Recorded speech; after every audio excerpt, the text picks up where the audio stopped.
Okay. I think, all right, Anuj, your golden words we missed. There is always a problem, but we have someone better even to answer that question. Joining us now is Rashesh Shah, the head of the Edelweiss Group. Good morning, Rashesh. Thank you very much indeed for joining us. Good morning. Good morning. Good morning. Well, that's the discussion we were having. Liquidity has really stolen a march over macros. And recovery is somehow faltering. We seem to have done well in June, but we fell back in July. Regardless, do you think that the markets are in such a mood of so pumped up by liquidity that you would seriously look at 11,000 and maybe before the end of the year 12,000? See, I think the markets are not looking at short-term economic indicators because I think most of the investors are now saying post-COVID. If you see what happened in March and April, there was a lot of panic. Nobody knew how this will end. And fortunately, with liquidity and all, the short-term pressures have eased off. So I think in the short term, the market is looking at least saying liquidity will ease off the pressure and will not allow any accidents to happen.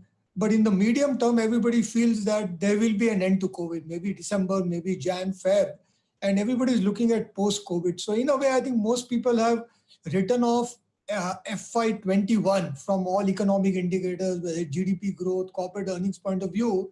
But most investors are now all over the world looking at post-COVID. And I think post-COVID, there is a sense of optimism that I think if we can manage the short term, which we are doing with liquidity, I think in the medium term to long term, as COVID gets over, I think economy will bounce back. Gave me the next question. If you can manage the short term. Now you tell us how things are at your end. I was just looking at the NBFC one-year CP. Even that has fallen to 4.7% yield. So, how much money do you need for this short term of, say, up until December or March? And is that liquidity available? It's available. I think the key indicator to watch no longer is the commercial paper because commercial paper is a very small market now as compared to what it was 18 months ago. And most of the borrowers in commercial paper are AAA rated companies and government companies and all, mainly because I think commercial paper has an uncertainty of rollover.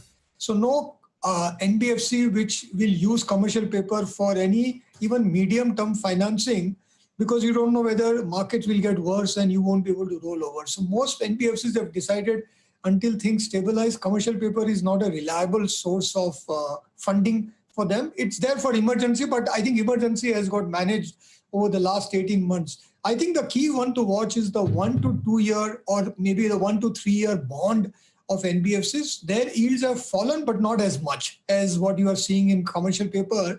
And I think that's the key indicator of the bond markets coming back. I think the bond markets are still fairly dislocated. And on liquidity, I would say there are two parts of liquidity. I think one is essential liquidity, which makes sure that everybody is able to pay their obligations and all. That, I think, has improved and has been under control for the last 18 months in spite of the lot of pressures on that. What about Edelweiss's situation, Rashesh? The governor raised this issue. That's why I'm asking. No, absolutely. I think all of us have been for example, we used to maintain about 10 to 12% of our borrowing as liquidity. For the last 18 months, we have maintained 18 to 20% of our borrowing as liquidity. So I think everybody is holding a lot more liquidity, but it's coming at the cost of growth, coming at the cost of earnings. So I think essential liquidity is in place, but growth liquidity is not in place yet, even for NBFCs. Okay, growth liquidity is not in place yet. Rashesh, good morning. So can you give us exactly the numbers? What is the liquidity situation that Edelweiss is sitting on right now? Do you have enough liquidity to sustain any kind of ALM mismatch till the end of the year? So, what had happened to us and all the NBFCs, there was no inherent ALM mismatch for the last 1 year. I think initially people were using commercial paper, but by March 2019, as commercial paper had been repaid and all, there was no essential ALM mismatch. What has happened in the last 3-4 months is customer contractual inflows because of the COVID and the moratorium and all have come down. As a result of that, there is a gap. Like in our case, we have said that gap was about 4,000 crores is what we estimated between April to September. We came into March, end of March, we had 8,000 crores of liquidity. So with 8,000 crores of liquidity and 4,000 was the COVID impacted ALM mismatch. Because of COVID, you were still covered. And out of this 4,000, we have got lines from banks. We have been able to raise about 2,500 crore, and we are hoping that we raise another 1,500, so that what was the COVID related impact is neutralized by the fresh fundraising, and we go back to our liquidity. But we came into March with 8,000 crores of liquidity. Was a COVID impact for everybody because of the moratorium.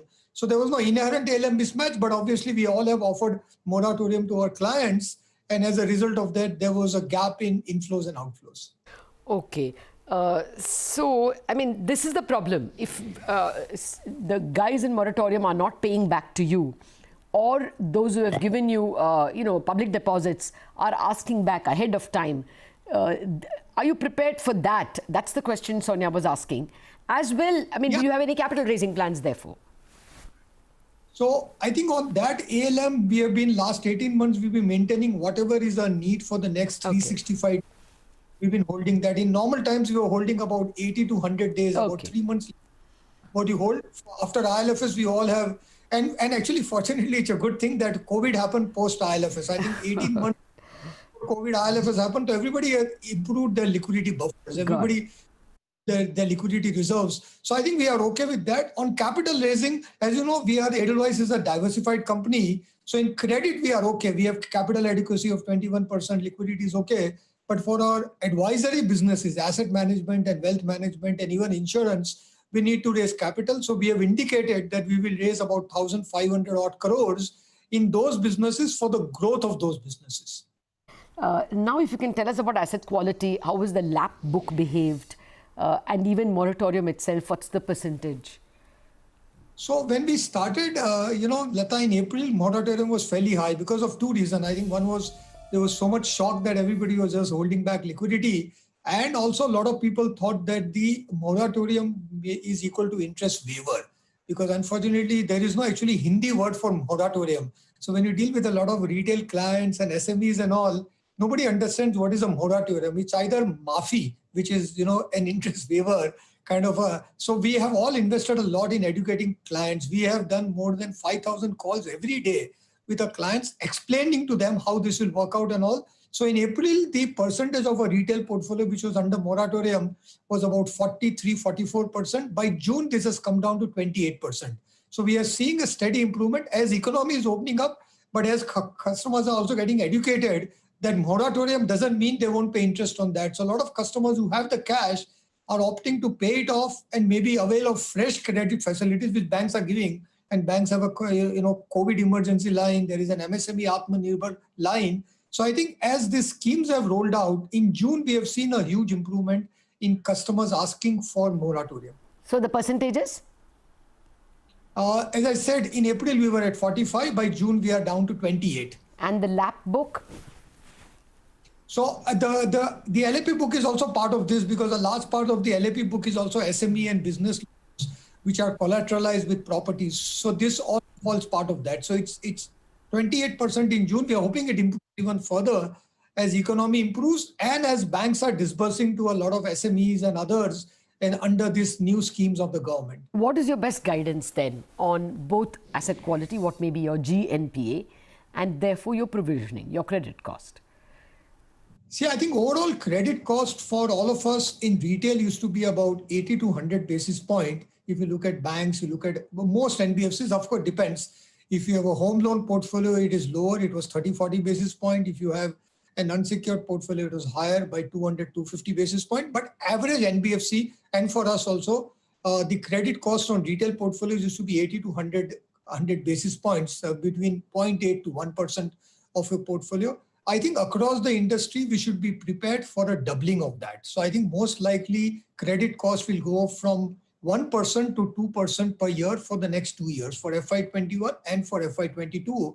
So overall 2 percentage points increase in the credit cost. And if you look at it, most banks are doing capital raising, and banks' capital raising is also equal to between 2 to 3% of their asset portfolio. So I think most people are saying if impairment is to be between 1 to 2 or 2 to 3%, we should start raising equity for that. And that is what we have also done last year, we have raised more than 1,400 crores of equity. And as I said, we are raising another 1,500 crores of equity in our advisory business. So I think idea is to be prepared. There will be impairment. Fortunately for us, our retail book is very small. Our entire retail book is only about 8,000 crore. So about 1% of that will be 80 crores. So I think if your normal credit cost was 100 basis point, it will go up to 200 basis point for industry as a whole is our estimate. So when you say there will be impairments, what could the quantum be? Because in Q4, the impairments that you took on account of COVID was about 900 crores. You took an additional impairment. Lucky day when it comes to telecom lines. Rashesh, those two schemes of the government were of any use to you? That one is the short-term 90-day, and the other one was that portfolio purchase. The short-term 90-day, not much, because as I said, we are all holding enough reserves that we don't need for the short term. It obviously eases off some cash flow imbalances. But I think the more important scheme has been the partial credit guarantee scheme, which I think has been very well designed and executed by the banks also very well. So we have availed of that because, as I said, there was a COVID-related shortfall that we had because, we didn't get automatic moratorium. So I think the PCG scheme has been good. But what has also been good for our clients has been the 3 lakh crore MSME Atmanirbhar Bharat scheme, because that has been very good for a lot of SME customers, and that has helped all of us because as clients, your cash flow. But the partial credit guarantee and the LTRO from RBI have been good schemes which have been useful for NBFCs. Okay. Well, Rashesh, yesterday we broke the story that SEBI has appointed a committee to look at the liquidity position of debt mutual funds. I mean, it's going to look at liquidity and other issues as well. But, would you say that all open-ended debt schemes should have a minimum 10% exposure to liquid assets? That looks like one of the terms of reference. Good, because ultimately it all comes to what I call ALM management. See, basically in any credit instrument, any fixed income instrument, there is a credit risk and there is a liquidity risk. I think in India we have seen credit risk is okay. I think banks have taken huge NPAs over the last 5 years. It's not been good, but it's been manageable. I think the ALM risk is where the problems are, and I think our markets are not deep enough, especially the bond markets. And this is also a good time to go back and see how we want the bond market, because at times like this, when even AA rated paper is not in April we saw that even AA rated paper was not being traded and there was no liquidity in that.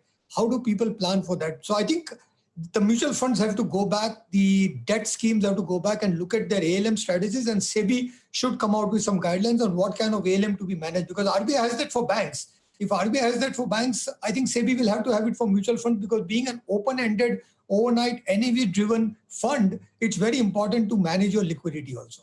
No, actually, many of the things, stress testing, everything is what Reserve Bank does for banks. That seems to be the terms of reference of this committee. And the committee has a lot of bankers, actually. Ananda Ride is an ex-bank. NS Venkatesh is an ex-banker. So maybe you're going to see some of those issues borrowed. But Rashesh, we are running out of time. The big question I wanted to ask you is what Uday Kotak said on our channel, that the amount of extra NPAs could be 4 to 5 lakh crore at the end of COVID. You would agree with that figure? And would you worry that a large number could come from real estate and therefore even NBFCs who lend to real estate?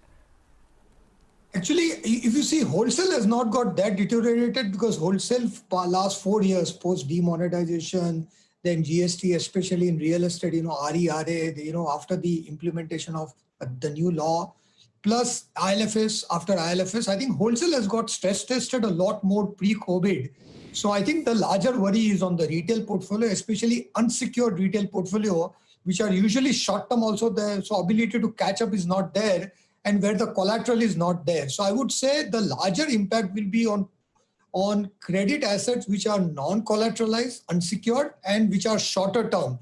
Like if you have a home loan, which is an 8-year loan, and there has been stress for this on cash flow for this 1 year, you can add it to the tenure of the loan and manage it, and there is underlying home value and all.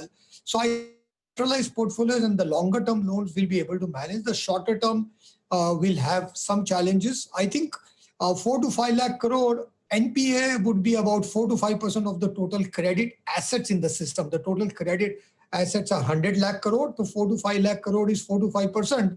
And if you look at, say, a loss given default of 40-50%, then you are looking at a real credit loss of 2.5 lakhs, which, as I said, if spread out over 2.5 years, which about 1% of the total credit portfolio. So I think the eventual loss will be for the next 2 years about 1% of the total credit portfolio across the industry. And that is why the industry needs to raise money. Most banks are raising between 2 to 4% of their asset portfolios. So if a bank has 5 lakh crores of assets, that bank is trying to raise equity of 10 to 15,000 crores. And that is in anticipation of this estimate only. So I think broadly, all these estimates lead us to that point only, that most people will have to take additional impairment of about or additional credit cost of about 1% of their portfolios for next 2 years, FY21 and FY22. That's incremental. Yes, Rashesh, it was a pleasure speaking with you. Thank you very much for fielding so many questions about the sector and for Edelweiss itself. Thank you. Okay, with that, I think we're going to take a break and thereafter, okay, can we, all right, we go to a break and thereafter we will have Manisha joining us to tell us about the commodity trades at 10. We are also going to have a very interesting discussion lined up for you on the mutual fund sector and SEBI's efforts to introduce more liquidity into debt mutual funds. In a minute, we are back.